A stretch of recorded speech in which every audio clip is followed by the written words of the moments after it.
Boa noite a todos que estão aqui. Bom dia, boa tarde ou boa noite para aqueles que vão acompanhar a gravação. Mais uma vez, terminando o último capítulo, né? Terminando esse livro, Jesus e a Atualidade. Estamos hoje não iniciando o capítulo, porque nós já iniciamos na outra semana, mas vamos iniciar hoje a leitura de fato do que a mentora vai nos trazer nesse capítulo 20, Jesus e inimigos. O capítulo anterior foi sobre a gratidão. Então, hoje eu vou convidar vocês a me acompanhar numa leitura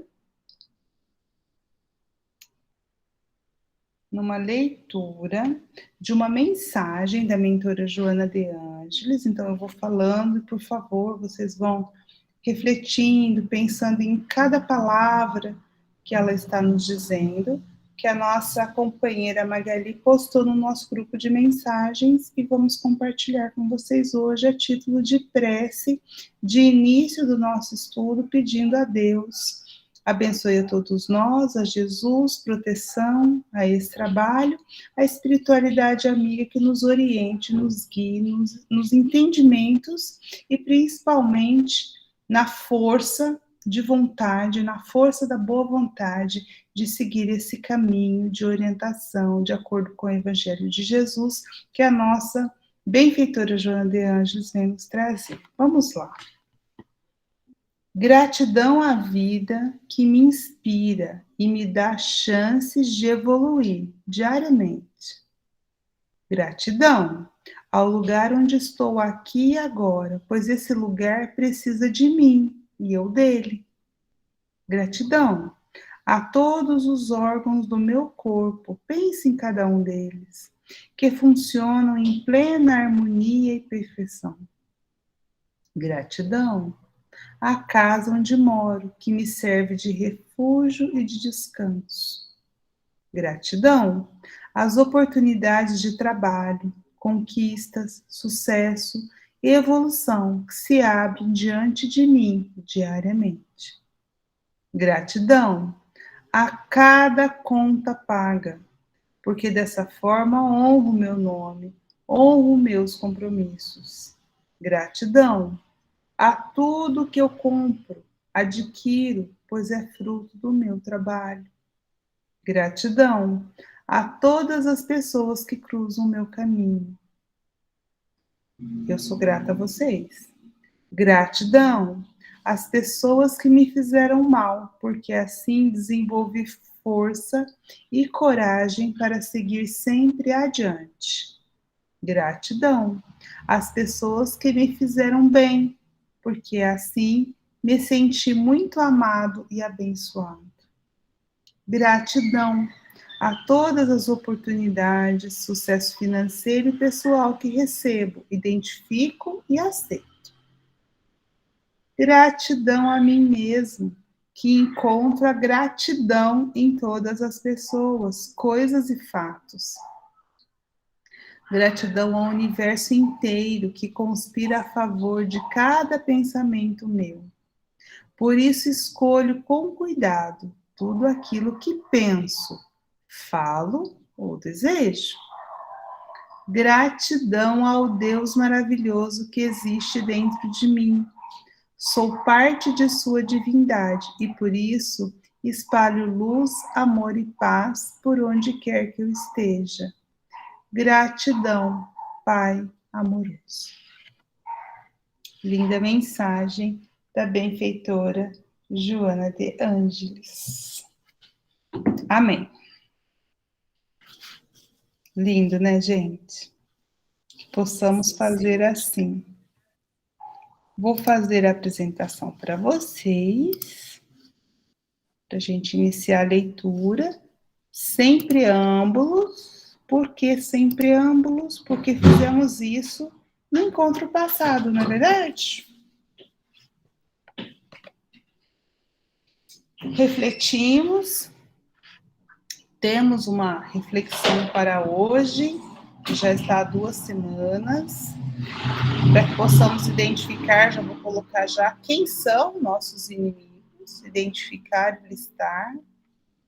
os nossos inimigos, porque o convite desse capítulo é pensar em Jesus e inimigos. Lembre-se do nome do livro, Jesus e Atualidade. O que significa isso? Que a mentora está colocando os inimigos como um tema da atualidade da nossa vida. É isso que ela está dizendo, não é? E como Jesus, ou seja, como o Evangelho, que é o registro dos ensinamentos de Jesus, nos auxiliam no enfrentamento dessa questão. Então, a questão inimigos é uma questão de atualidade, é uma das 20. E ela deixou por último. Por que será? Uma pergunta, né, que a gente pode refletindo conforme a leitura. Esse é o último capítulo. Por que inimigos vem no final? A benfeitora ordenou os temas. Por que será? Ela vai fazer o que neste capítulo? Ela divide a primeira parte, que vamos fazer hoje, com a graça de Deus. Ela apresenta o tema. Esse tema de inimigos. Ela não vai falar diretamente, é verdade, mas ela vai preparar o terreno para a parte 2, que ela vai falar das sombras, onde a gente vai identificar os nossos verdadeiros inimigos. E por que esses verdadeiros inimigos nos atacam? Porque se eles são inimigos, classificados como inimigos, é porque eles nos fazem mal. Vocês concordam? Não é isso? O que é ser inimigo? O inimigo faz mal, né, pra gente. Então, por que eles nos fazem mal? Justamente vai ser apresentado pela direção que vamos dando à nossa vida na individualidade e à nossa vida na coletividade do planeta Terra, nossa vida social. Isso vai ser apresentado na parte de hoje, então por isso é muito importante a parte de hoje para a gente entender a parte 2. E por fim, os conselhos da mentora, que são tradicionais, que foram tradicionais em cada capítulo, e esse também aparecerá. Eu escolhi, fiz uma escolha. Eu acho que a imagem, eu já falei isso para vocês por diversas vezes, que a imagem intensifica a ideia, e eu escolhi, foi uma escolha mesmo, escolhi uma imagem para esse capítulo. Alguém consegue me dizer qual é a imagem escolhida e faz uma ideia de por quê? Pelo galo é Pedro, né? A negação de Pedro, isso mesmo. O que será que está nesse capítulo de inimigos? Fernando, tem alguma ideia? Pode falar, Margarida. André, o pior Oi? inimigo somos nós mesmos. Nós sempre pensamos que é o outro, mas não. Somos nós mesmos, porque o que macula o homem não é o que entra pela boca, é o que sai. É o que provém de nós mesmos. Então, o pior inimigo somos nós mesmos. Né? Não tem outro. Se a gente pensar que é A ou B, não, somos nós mesmos. Exato, né? Que é o que vai aparecer lá, né, Margarida, na parte 2, que são essas nossas sombras, né? O que são essas sombras? Sombra justamente que está escondido, né? Então, ou seja, já ter essa consciência que a Margarida está trazendo de que o inimigo está em nós, já é um passo, né, gente? Porque quanto tempo nós buscamos fora para justificar o que tinha dentro, não é verdade, Margarida? Sim. Então, acho que esse despertar de consciência é que é importante. E por isso essa imagem. Olha o Pedro aí, o que está acontecendo, né? O galo ele negou Jesus 3 vezes, né? E ele disse que não faria. E quando ele disse que não faria para Jesus, que não, Jesus disse que ele negaria, ele disse que não. Se fosse preciso, ele morreria junto com o mestre. Ele não estava mentindo, era a intenção dele, né? Mas o que aconteceu? Os inimigos foram mais fortes que ele não conseguiu resistir. Então, é esse o convite, por isso que essa imagem aí da negação de Pedro, e nós vamos falar da recomposição dele, né? Quando chegar o momento adequado. no estudo do capítulo, é que nós vamos ver o porquê Pedro, neste momento, nos representa. Pode falar, Fernando. Não, aí eu acho que é mais a consciência mesmo, né? Começou a pesar, né? Exato. Por isso que ele está, né? Olha lá. Ele descobriu, a consciência dele despertou. E é isso que muitas vezes nós fazemos, né? Aí a gente descobre. Está em mim, e agora o que fazer? Então, nós vamos ser convidados, como Pedro foi, ressignificar aquilo, não se deixar abater pela culpa, mas reparar e ressignificar aquilo que aconteceu, identificando esses inimigos aí, porque conhecer o inimigo, a estratégia da guerra, né? Como é que você ganha uma guerra? Conhecendo o inimigo. Se você desconhece, você não consegue enfrentá-lo adequadamente. Então, a primeira parte de uma guerra é você estudar o inimigo para saber como ele age. Esse é o nosso convite de autodespertamento. Identificar o inimigo, conhecer o inimigo para, não sei se combatê-lo. A gente pode dizer um bom combate, né? Combater o bom combate, que é transformar essas sombras em luz. Assim, convido todos vocês a fazer a leitura do que Joana nos coloca aí. Então, vamos lá. O progresso tecnológico, favorecendo o conforto, implacavelmente nivela os homens em uma só faixa, produzindo um tipo de igualdade desumanizadora, que o consumismo estabelece como um logro social relevante. Eu só estou lembrando o que é logro. Logro é uma enganação, uma manobra, né?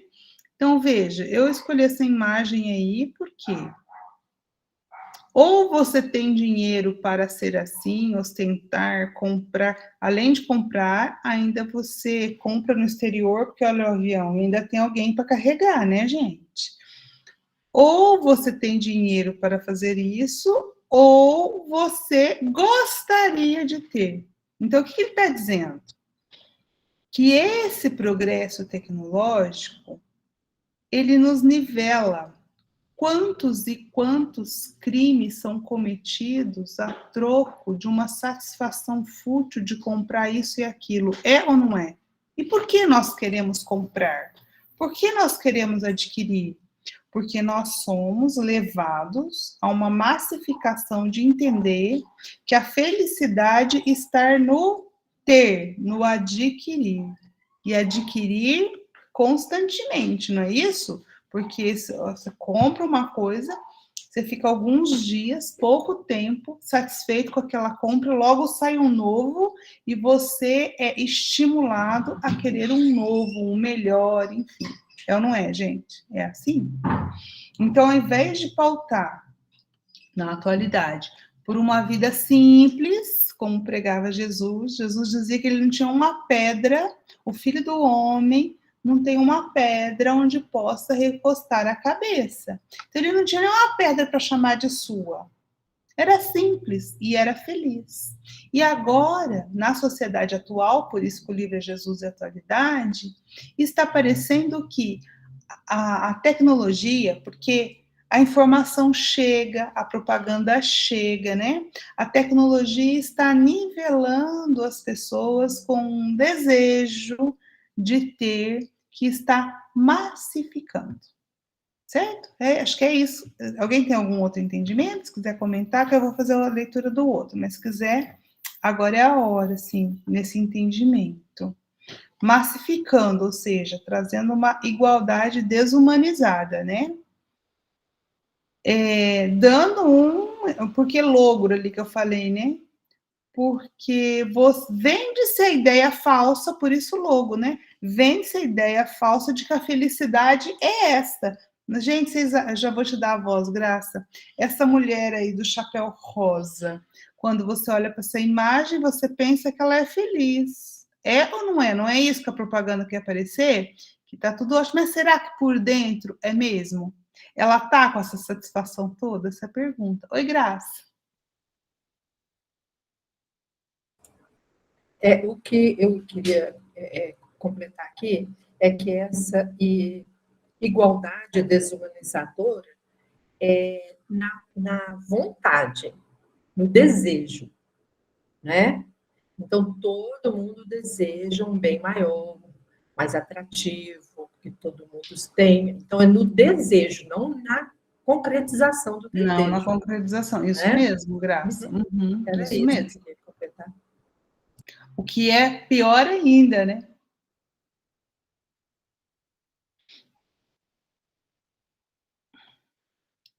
Parece que eu vi a mãozinha, mas acho que ninguém levantou, não.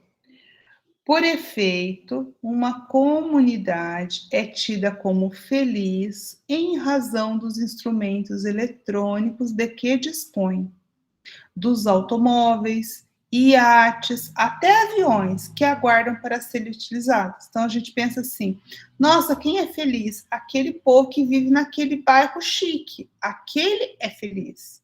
A pergunta é: será que é? Qual é a nossa definição de felicidade? O Ricardo Melo, das Pílulas do Evangelho, ele fala uma coisa que eu gosto. Ele fala assim: para você não comparar o seu bastidor com o palco do vizinho. Porque o palco é aquilo que você mostra, mas você não conhece o bastidor da vida dele. Aí o que você faz? O teu bastidor você conhece, né? O que eu passo só eu sei. Aí você olha para o outro, vê só aquilo que ele quer te mostrar e você quer assim, não, mas meu vizinho é que é feliz. Porque ele é assim, ele é sábio, mas você não está na vida dele para saber o que está por trás, né? Então, o que, que a gente faz? Essa ideia, essa massificação dos meios de comunicação, eles trazem para a gente uma ideia falsa de, por isso logro, uma ideia falsa de felicidade, como se a felicidade pudesse ser medida por bens materiais, por posse. E a gente sabe que isso não é verdade. Se fosse assim, gente, rico não tinha depressão. E rico tem depressão? E rico comete suicídio? Sim, né? Então, quer dizer, onde é que está essa ideia falsa de que quem tem é que é feliz? Talvez na propaganda do consumismo. Pesquisas mostraram, não sei se vocês sabem, que existem pesquisas mesmo, pessoas, né, que fazem média, é como se fosse um indicador de felicidade. Vocês sabiam que existe isso? Assim, para saber quais os países, quais as localidades que as pessoas sentem-se. Não é assim, você achar que o outro é feliz, é a sensação, né, de felicidade, de bem-estar. E você sabe qual foi a conclusão que se chegou? Que tem alguns países orientais, né, que tem essa que tem, né, esse índice bom, alguns países de algumas ilhas, comunidades, mas o que eles chegaram à conclusão foi o seguinte, que o índice de felicidade não estava necessariamente atrelado com o grau de o posicionamento socioeconômico do país, entendeu? Não são os países mais ricos que têm um grau maior de felicidade. Então, o que a gente conclui disso? E aí eles concluem até que a simplicidade trazia felicidade. Então, quer dizer que quanto mais uma vida simples, com menos necessidade, mais o grau de satisfação da pessoa pela própria vida. Muito pelo contrário, quando você está numa comunidade mais abastada, existe muita competição, existe muita busca por. Você sempre quer ter algo que você ainda não tem. Tipo, o consumismo faz isso com a gente, né? Eu tenho sempre o desejo de querer mais, e isso traz um grau de infelicidade. É inverso a coisa. Quanto mais dinheiro, quanto mais rico era o país, menor era o grau de felicidade. Então, isso nos dá uma tônica de onde é que nós devemos buscar e como é enganador o que querem nos passar. Oi, Fernando. O professor sempre dizia assim, né? Você quer ter uma Ferrari para andar na Faria Lima, na Avenida Paulista. Uma Ferrari para andar na ilha de Marajó não tem graça. Ninguém vai ver. Uhum. Então, é aí que tá. Ah, você quer ter uma Ferrari? Ah, quero. Então, mas é lá na ilha do pé junto. Ah, mas lá só vai ter eu? É, mas você vai ter só Ferrari. Não, aí não quero. Aí não tem importância. A Ferrari não é para você, né? É para você mostrar. É, então, a maioria é isso, né? Acho que lá na ilha era melhor um chinelinho, né? É, lá qualquer um, uma rede, vai bem. Mas aí não, mas isso é irrelevante nessas circunstâncias. Não tem, né? Nem sempre. Lá na Ilha do Marajó é melhor mesmo andar descalço, sentir a terra, a areia, que logo à frente tem a praia de Rio. A Rosane, eu com esse pé fino aqui. Então, nem o chinelo, né, Rosane? Olha lá, a simplicidade. A felicidade está no simples. Uma sunguinha, talvez.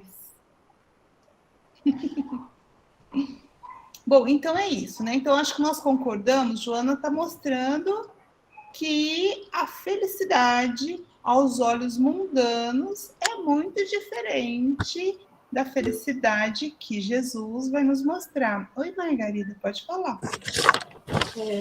André, hoje a gente define o comportamento da população, né, do planeta Terra, é a ansiedade. Ansiedade por tudo, principalmente o poder, como você estava dizendo. E a gente acha assim, muito complicada a situação que estamos vivendo. E o grande responsável de tudo isso mesmo, o que é? A ansiedade, que é o mal do século agora, né? É sempre a ansiedade, o mal do século. E é o inimigo mesmo, é esse. É assim que eu acho. Entendeu?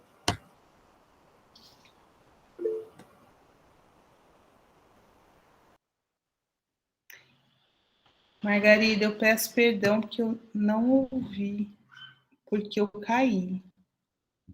Aí a minha conexão, agora vocês estão me ouvindo?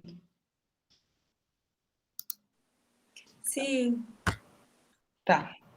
Mas eu acredito que você deve ter falado palavras muito boas, mas eu não vou poder comentar porque eu não ouvi, tá bom?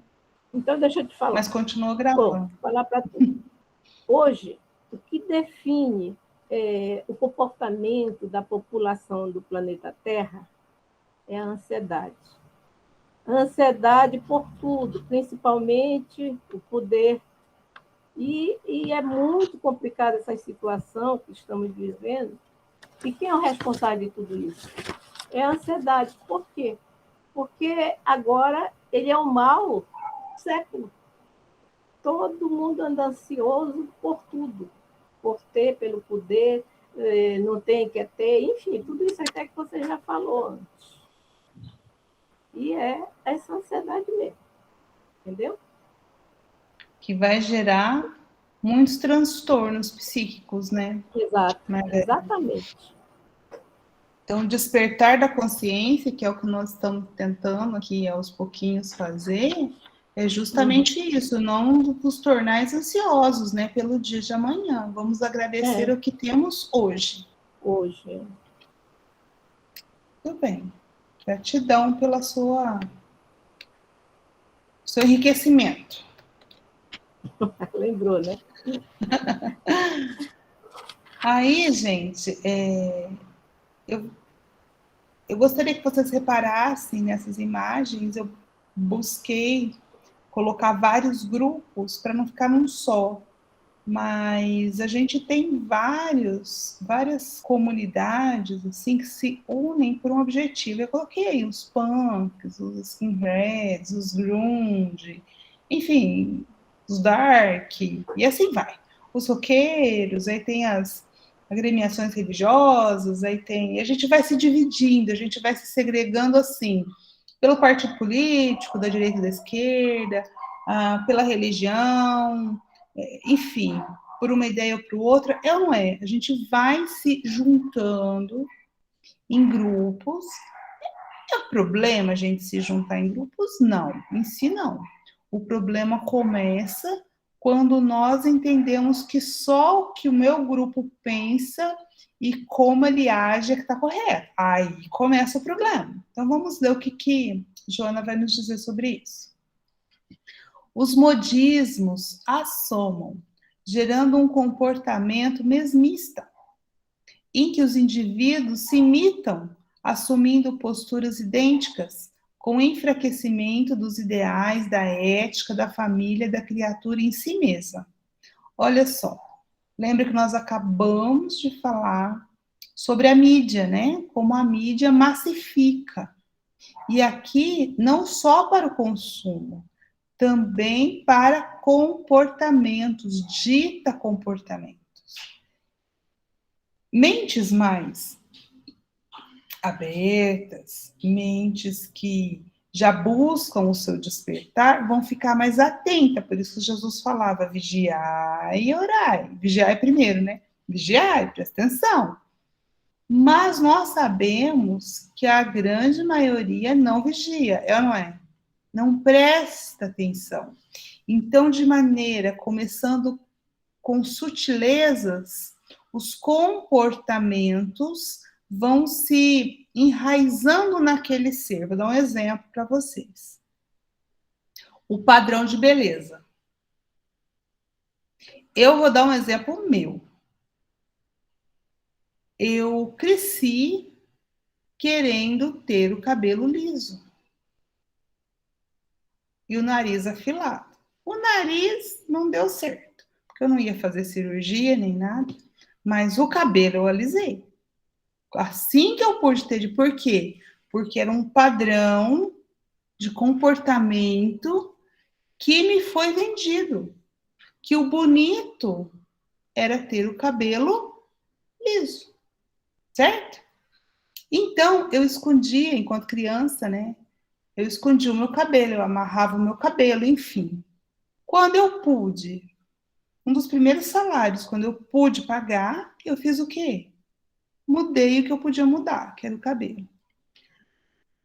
E por um tempo, fiquei assim. Mas hoje, como vocês podem ver, me assumi. Eu demorei muito tempo para aceitar o que era, fazia parte de mim. Hoje eu percebo que eu me sinto melhor assim, sabe?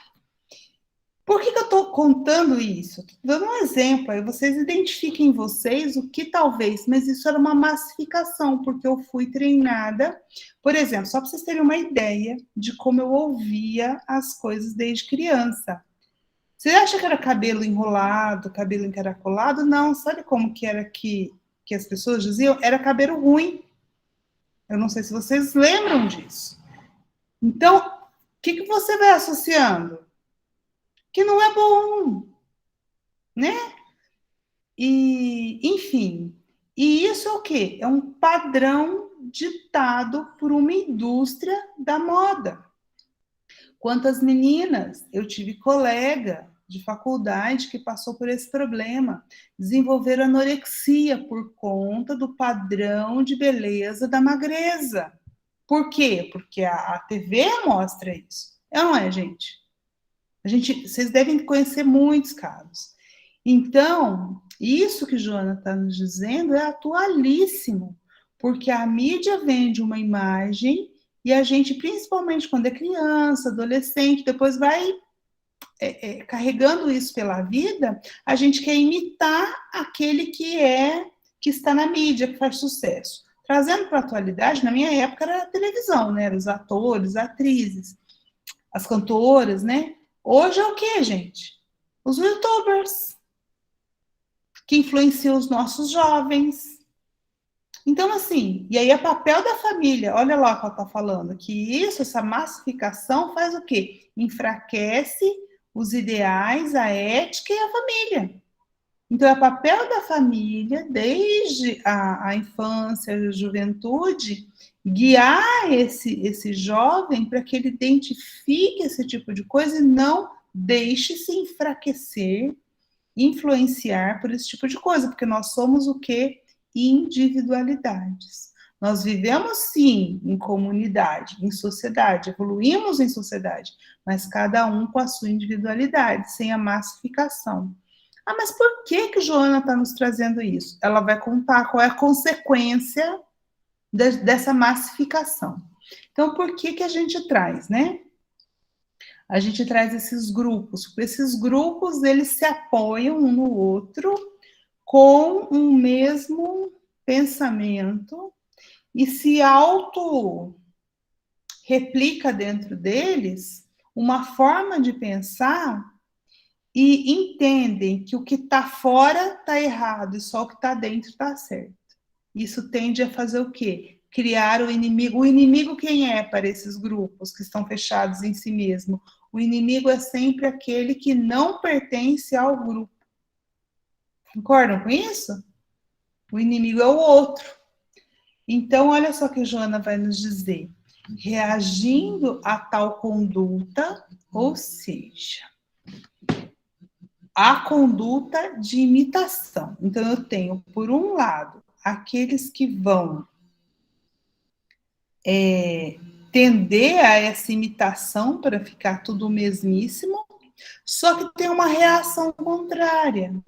Existe a reação daqueles que, então, querem se diferenciar da multidão. Aí nós vamos ver aí que eu coloquei os punks, os dark, eles se vestem diferente, eles mudam o cabelo, pintam o cabelo, raspam o cabelo, para quê? Para que eles construam uma identidade própria de grupo que os diferencie da mesmice da multidão, mas ao mesmo tempo eles fiquem imitando-se uns aos outros dentro daquele pequeno grupo. Então ela vai dizer, reagindo a tal conduta, multiplicam-se aqueles que se apresentam originais, mas já não surpreendendo pelo seu exotismo e desprezo a tudo e a todos, denominados então como reacionários por protestos. De imediato aceitos, imitados e absorvidos, mas logo passa a novidade. É ou não é isso que acontece? Você vai vendo esses grupinhos se diferenciarem, conquistam seguidores, mas logo isso passa. Os punks mesmo, eu lembro quando você via na rua, né? As pessoas, agora é muito raro você ver as pessoas já com o cabelo de punk. Por quê? Porque passou, logo passou, tá bom? Eu vou ler o outro porque ele complementa. Depois a gente discute. Tais posturas, né? Então, por que esses grupos separatistas? O que faz com que aconteça essa postura de se unir em grupos com os mesmos pensamentos, né? Tais posturas escondem os chamados complexos coletivos, que destroem a vida, instalando o clima de indiferença, quando não de instabilidade nas pessoas. O que são complexos? Se a nossa amiga Rosane quiser completar, eu agradeço, tá? O que são complexos de acordo com a teoria junguiana? Né? Então, Jung definiu simploriamente, tá, gente? Definiu o complexo como um agrupamento de ideias com intensa carga afetiva. Se você quiser me complementar, me corrigir à vontade, viu, Rosane? Você só engrandece aqui, porque eu não sou psicóloga, você sabe disso? Então, são as minhas pesquisas aqui só. Pode falar. Posso? Imagina, né? A gente vai complementar. Seu estudo é realmente profundo e correto, é isso mesmo. Complexos coletivos, não é isso? São essas uniões também de consciência, né? De pessoas que vão diante dos seus sentimentos, das suas reações, estarão ali envolvidos naquele mesmo sentimento, naquela mesma reação, quando que há essa identidade, se identificam, né, diante desses complexo coletivo de sensações e ações. É isso. Gratidão, viu? Complemente sempre que achar necessário. Então, é isso, ó, que ela está falando. Então, essa postura vai esconder esse conjunto aí de ideias, como a Rosane está dizendo, né? De ações. Só que o que acontece? Justamente é um complexo, seja ele individual ou coletivo, que ela está falando do coletivo, quer dizer que ele pode gerar problema, porque senão ele não precisaria ser classificado como uma patologia, não é verdade? Então, eu coloquei aqui uma imagenzinha da consciência, aí você tem na sua mente, tá? Uma parcelinha de consciência. Consciência é aquilo que você literalmente tem consciência, aquilo que você sabe, que você já identificou, que você já despertou. Só que a consciência é uma pontinha, o inconsciente é muito maior. Então, as coisas que os comportamentos, né? Que em inglês é o behavior, eu gosto muito do behavior, sabe? Eu lembro da teoria do behaviorismo, e eu gostei dessa palavra, parece que comportamento em português, na minha ideia, não tem tanta força como o behavior. Parece que o behavior tem uma força, né? Então, por isso que eu tô falando. Então, não tô gastando meu inglês, não. É que eu acho que ele tem força. Então, o behavior, o comportamento entranhado na gente, não está na consciência, gente. A gente não tem consciência do porquê faz daquele jeito. Qual é o convite da psicologia profunda de Joana de Ângeles? Trazer aquilo, esses comportamentos, essas sombras, esses inimigos que existem, são reais, mas nós não identificamos porque estão no consciente. Trazer a consciência. É esse o papel do autodescobrimento. Então, o que é consciência? O que está na consciência é pequenininho frente ao que é inconsciente. Então, nós temos dois tipos de inconsciente, de acordo com a teoria de Jung, que é o inconsciente pessoal, ou seja, os seus complexos individuais, que desde o nascimento, vou colocar nascimento, daqui a pouco a gente expande. Desde o seu nascimento, você vem construindo, com contato com a família, com as situações, as experiências. Então, aquelas que estão bem resolvidas, gente, beleza, você aprendeu e se tornou mais forte com isso.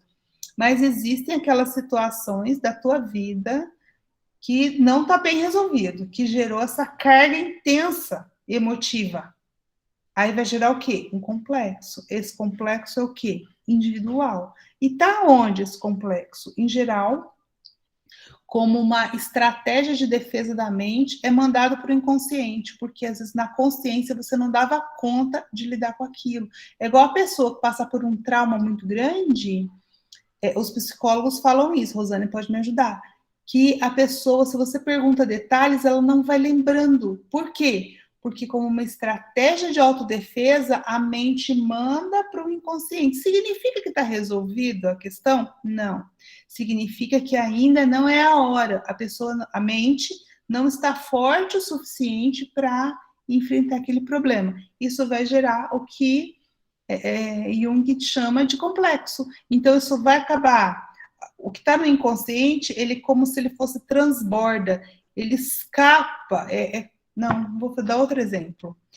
Gente, vocês já viram aqueles sineta que fica tocando para te lembrar de alguma coisa? Uma sinetinha insistente? Para mim, uma metáfora que eu faço. O inconsciente é isso, o problema está lá. Aí é como se ficasse uma sinetinha, assim, eu não sei porque ela está tocando, mas ela está me lembrando que tem algo. Então, ele vai transbordando, você não sabe por quê, mas você sente que não está tudo bem. Bem não está, alguma coisa está ruim, não está bom, não está legal. Porque vai chegar uma hora em que você vai estar forte o suficiente para trazer o inconsciente à consciência quando você puder tratar aquilo. Um terapeuta, por exemplo, te ajuda a fazer isso. Trazer da inconsciência para a consciência. Por isso que terapia é muito importante, gente. Terapia, eu vou falar aqui porque tem gente que pensa que, tem gente que terapia não é só para quem está mal, não. Terapia é você conversar, para você falar, para você trazer à tona. Então, tem esse inconsciente pessoal, que é das suas questões, da sua experiência, mas tem, olha lá a bolinha de fora, o inconsciente coletivo, aquilo que nós herdamos da comunidade na qual estamos inseridos. Isso inclui a família, a igreja, o partido político, a sociedade, o time de futebol, os grupos, a escola, enfim. A gente vai aprendendo em toda essa comunidade e vai trazendo esse agrupamento de ideias para nós, pegando, né, para nós, para que a gente possa até se sentir pertencente ao grupo, que é assim, né? Que às vezes o grupo te exclui se você pensa diferente. Então, existem esses comportamentos do inconsciente coletivo, e é disso que Joana fala quando ela diz que os complexos coletivos destroem a vida porque ele instala um clima de indiferença e de instabilidade entre as pessoas. É isso, Rosane? Isso mesmo, é dessa forma, e tão grandiosamente bem explicado por você.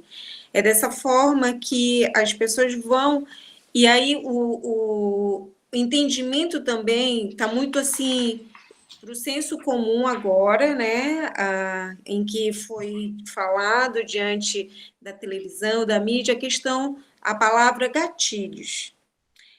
E tão bem explicado você trouxe essa informação, que as pessoas estão utilizando como algo negativo. Não, ao contrário, é justamente o que você explicou. Aquilo que está lá guardado no inconsciente, e quando esse gatilho surgiu, trouxe para o consciente, é sinal que aquela consciência, aquele ser, sentimento, pensamento, sentimento, ação, reação, ele já consegue abrir o seu arquivo lá do inconsciente, perceber aquela situação em que ocorreu e dali tomar consciência do seu sentimento. Por isso, Joana de Ângeles trouxe com certeza, né, talvez não com certeza, nesse capítulo, inimigos, porque somos nós, diante do sentimento, dos dois sentimentos que o Evangelho nos traz, que nós consumimos muito em nós, que é o egoísmo e o orgulho, né? O qual faz com que nós nos adoeçamos, que nós busquemos encontrar venenos em nós mesmos, quando deve ser o ao contrário, mas claro, não é fácil, né? Há necessidade, sim, muitas das vezes, de termos a oportunidade de estar em contato com o profissional para buscar esse entendimento, para enxergar a ponta desse iceberg, né? Para depois entender qual é aquela grande porção que está ali embaixo, ou abrir o arquivo, né? Do inconsciente. São palavras que vão trazer para a gente essa compreensão, mas que, na verdade, é isso. Abrir inteiro entendimento dos nossos arquivos, das nossas sensações, emoções, e o que elas trazem para a gente de entendimento do que eu estou produzindo, do que eu sou, do que eu quero. E aí, assim, a frase que a Margarida trouxe, de que está realmente muito à tona essa questão, né, da pessoa de insegurança também, é algo que dá a sensação do sentimento de não pertencer.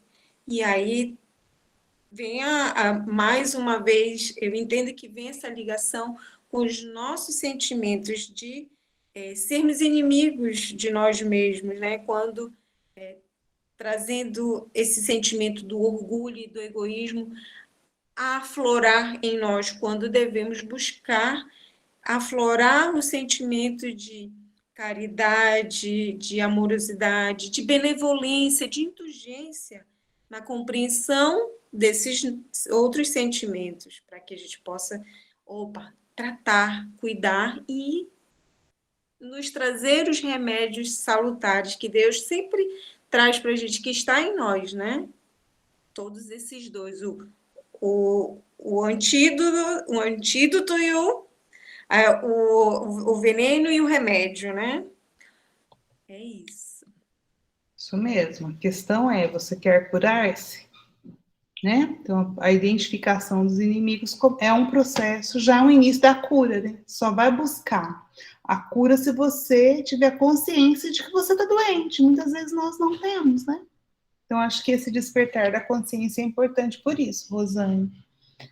Há modelos para todos os nivelamentos de indivíduos com injustificável desprezo pela sua identidade humana. Ou seja, você massifica e esquece que o indivíduo é um ser individualizado.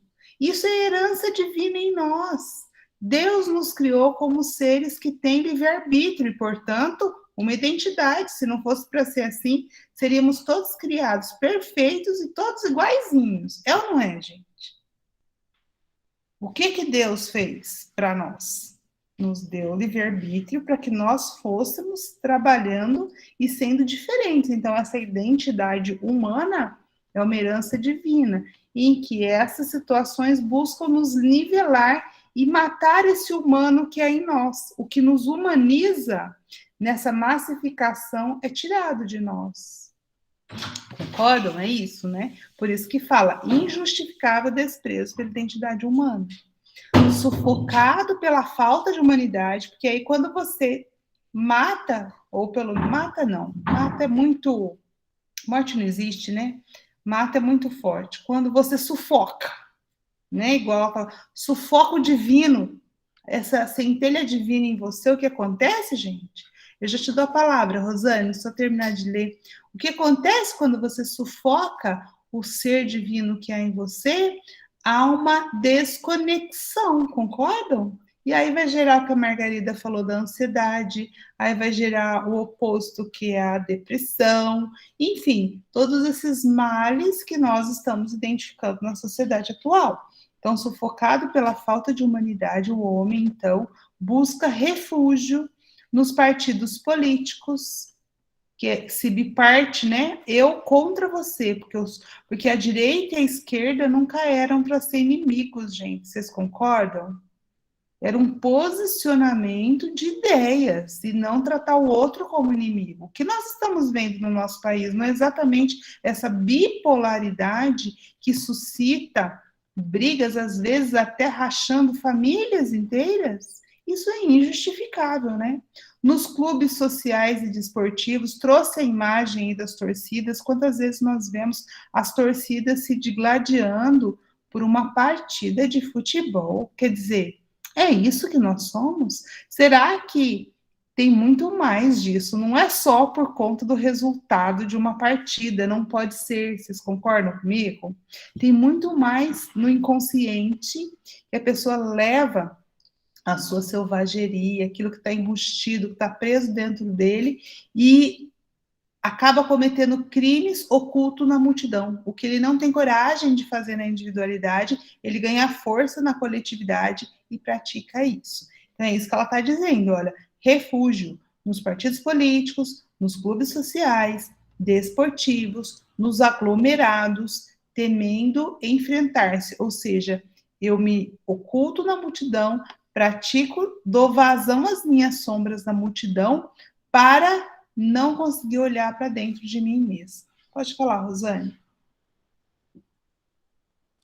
Então, eu acho que não é nem... eu acho que realmente a palavra é matar, né? Porque quando você entra nesse coletivo, você, inicialmente, a pessoa acaba matando a si, matando o não reconhecimento da sua sensação.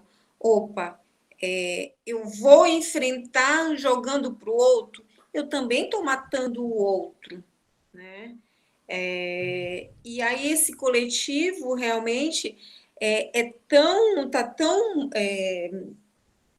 que a palavra, tá tão assim, para todos, parece assim que todos estavam represados, e aí com gosto, com gana, com vontade de sair para esse coletivo, e muitas das vezes até com a justificativa de não, de ir para a proteção, né, para o bem daquele coletivo, daquela situação, né, dos cuidados, o exemplo, né, das grandes lutas e brigas por políticas, né, de tratamento qual deveríamos ter uns com os outros, que é o respeito. E que aí a gente vê essas grandes brigas coletivas e com a justificativa, com a intenção de, não, eu quero o bem-estar para todos, quando que não deveria, que é algo que é de natureza, deveria ser de natureza para todos nós, né? O respeito, um dos exemplos.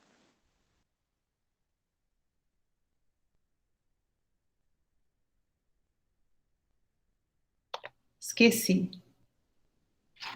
Gratidão, Rosane, estava desligada. Gente, 2 minutinhos, eu vou só ler esse aqui, só para a gente encerrar essa parte, depois, se preciso for, a gente volta no próximo. Então, ela vai dizer que permanece na multidão sofrendo de insuportável soledade, tá vendo?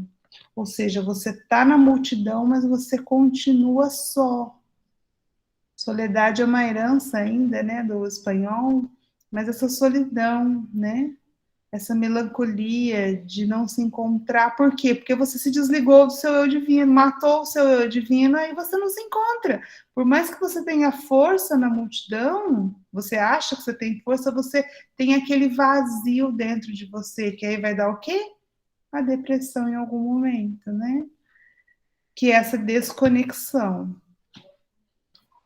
Vê inimigos em toda parte e busca afastá-los, usando artifícios segregacionistas de vários tipos, embora fantasiando-se de democrata e solidário. Olha só, quando você está com essa desconexão com seu eu divino, perdeu sua identidade, mistura-se na massa, você vê no outro o inimigo. Quem é o outro? O outro é todo aquele que não pertence àquele grupo no qual você está. A gente está falando do partido político, né? Porque o meu é esse. Então, usou qualquer outro